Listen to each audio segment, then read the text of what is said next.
Now, brother, my question is it necessary to offer salah only? Can't we pray to Allah in our own way?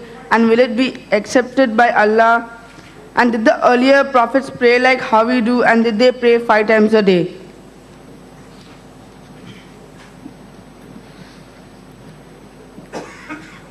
The brother asked a question that should we offer the salah in the same way as told in the Qur'an and the Hadith? Can we offer in our own way? And did the earlier prophets offer in the same way as this salah? Regarding my second part of the question, all the prophets of Allah subhanahu wa ta'ala offered salah. And all of them at least did the sujood, the main part of salah. But all the prophets may not have offered exactly the same way as we offer today. As the Holy Quran says in Surah Ma'idah chapter 5 verse number 3, on this day have I completed a religion for you, and I have completed my favor on you, and I have chosen for you Islam. After the Quran was revealed, the whole deen was made complete. Before that, the prophets did offer salah, they did do sujood, but everything else was not in the same form, maybe somewhat similar. As I gave examples, what's mentioned in the Bible, etc., somewhat similar, but may not be the exact form. Regarding the first part of the question, that can we offer in any way like we want? Why should we offer in the same way? I gave you the reasons why we offer salah the way we offer salah. There are social benefits. The increase of brotherhood is there. Unity is there. Equality is there. If you say, okay, I want to offer in my house only, sitting on the chair, all these benefits you will not derive. Social equality, brotherhood, love between the human beings, the spiritual benefits, and various benefits, the full talk which I gave, major part of it contains the benefits. If you offer in your style, you will not derive all these benefits. And this is the way taught to us by Allah subhanahu wa ta'ala and His Prophet.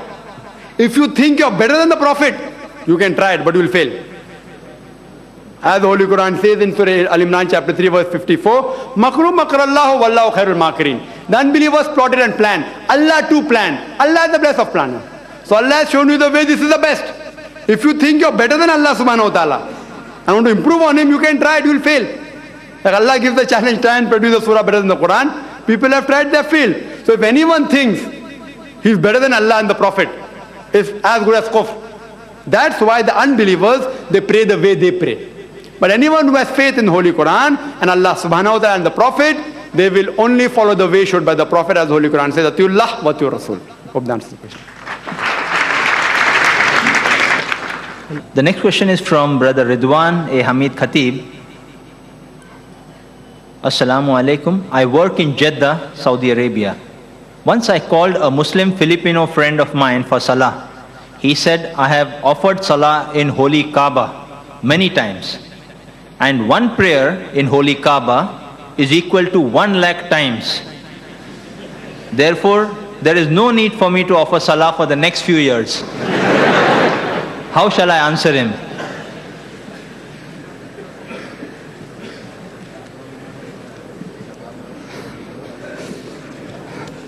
The brother asked the question that when he was in Saudi Arabia, one of his Filipino friends, when he called him for salah, he said that he had offered salah in the Masjid al-Haram in Makkah, and it's equivalent to 1 lakh times, 100,000 times. Therefore, I need not offer for a couple of years. Part of his statement was right, that there are Sahih Hadith in which the Prophet said that offering salah in Masjid Nabwi, the Prophet's mosque in Medina, is equivalent to 10,000 times better than any other mosque except the holy mosque in Makkah.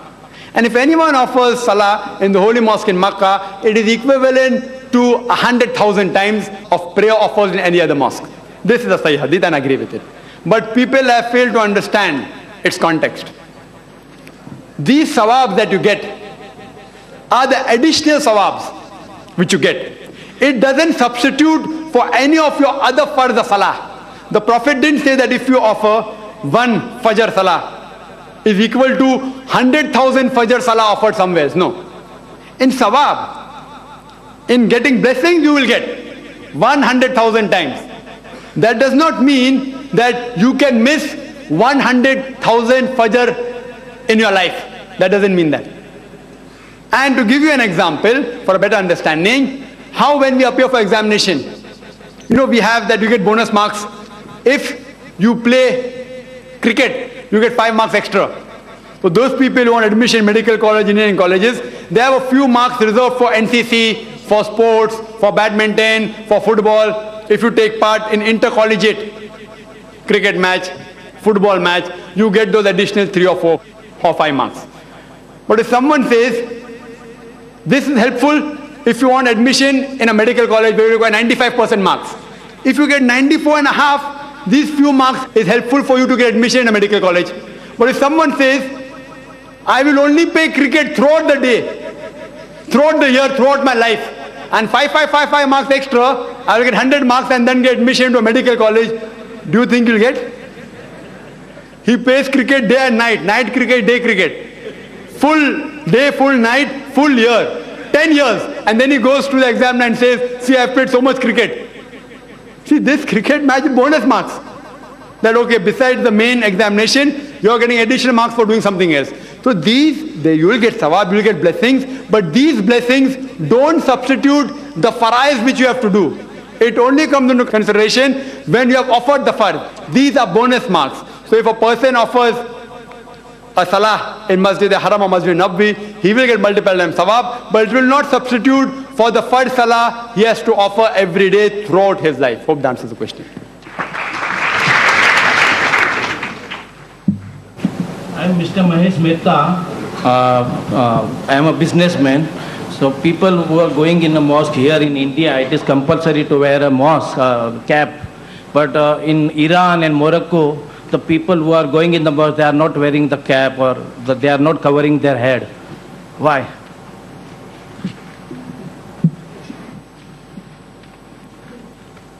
The brother asked the question that in India, people normally wear the cap when they go to the mosque.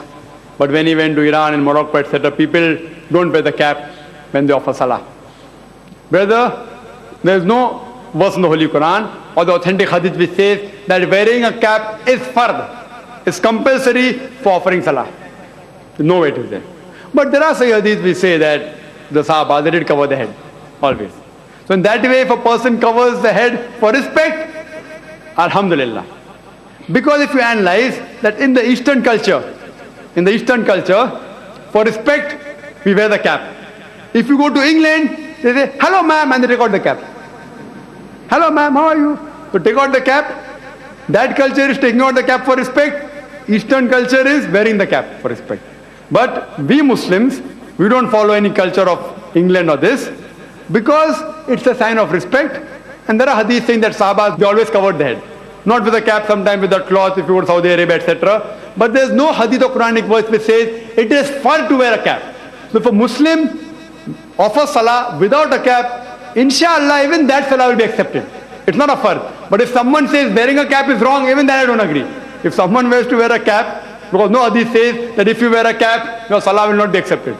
So it's optional. So those people who want to wear a cap wear, those who don't want to wear, don't wear. Hope that answers the question. Next question from the slip. Can a non-Muslim participate in or offer salah? This is from B.S. Jain, computer professional. The brother has posed the question that can a non-Muslim participate in offering salah? Brother, if he really truly wants to participate in a salah, but natural, first he'll have to have iman. So a non-Muslim who wants to accept Islam, ahlan wa sahlan, he's most welcome. Most welcome. Your salah will only be accepted if you do it with humility and attentiveness. If you have faith in Allah subhanahu wa ta'ala, a non-Muslim can accept Islam and offer salah. But if he says, no, I don't believe in Allah, I just want to do what you're doing, he can come and do, but it will be just like another form of gymnastics for him. Because without iman, salah is useless. Who are you praying to? So if a non-Muslim accepts Islam and then offers salah, alhamdulillah, it will be accepted. If he doesn't believe in Allah, just for namesake, to show to the people, as the Holy Quran says in Surah Maun, woe to the worshippers who only pray to be seen of men. And in Surah Nisa chapter 4 verse 142, that the hypocrites, they stand for prayer but not in earnestness. And little do they have Allah in remembrance. So Quran speaks about munafiqs, which are but natural non-Muslims. So non-Muslims can pray. but it will not guide them towards righteousness. They are munafiqs, they are hypocrites. A hypocrite wants to pray, he can pray, it's only a show for the human being. But if someone accepts Islam and believes Allah is one and only, and he wants to give him thanks and offer salah, he's most welcome. Hope that answers the question.